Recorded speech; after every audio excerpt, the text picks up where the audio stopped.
Modern dyes can be toxic or cause irritation for your skin, but luckily there are natural dyes that have been used for centuries that you can grow right in your backyard. Hello everyone and welcome to Suburban Stone Age. Today we'll be looking at how to make your own Kakishibu, a traditional Japanese dye that's been used for centuries to preserve and waterproof cloth, wood, and paper. In order to make your own Kakishibu, you'll need a persimmon tree. There are two types of persimmons, astringent and non-astringent. We'll be using the astringent type, in this case a Haichia. Astringent persimmons contain a great deal of tannins before they ripen. These tannins are what create Kakishibu's beautiful, cool brown color.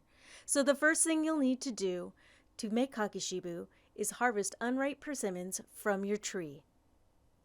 Next, you'll need to gather your supplies. You'll need a jar for fermentation, a knife and a cutting board, distilled or unchlorinated water, and weights to keep the persimmons underwater once they're cut and in the jar. In this case, I used a plastic bag filled with water to weigh down my first batch. Use your knife and cutting board to cut the persimmons into small pieces. The smaller, the better, so there is more surface area for fermentation. Place the persimmons into your jar and cover with the filtered water. The persimmons will try to float, but weigh them down with your weights or plastic bag. It's important to keep the persimmons completely submerged. Finally, store your jar in a cool, dark place and let the bacteria do the rest. I let my Kakishibu ferment for about a year. That way, I can use my Kakishibu for projects at about the same time of the year that new persimmons are ready for the next batch. Now comes the fun part.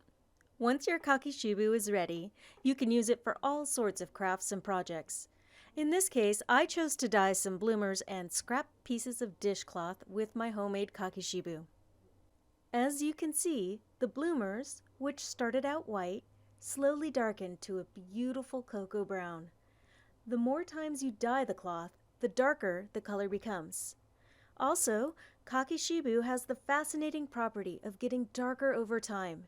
Exposing the dyed cloth to air and light will help the color mature. That is part of the fun of Kakishibu. It evolves and changes into something even more beautiful than you first expected. So there you have it. With a little time and effort, you'll be rewarded with a safe, natural dye that has enchanted people for centuries. If you enjoyed this video, give us a thumbs up. Leave us any questions you may have in the comments, and share this video if there's anyone you think might be interested in using Kakishibu. Thanks again, and we look forward to seeing you next time. Bye!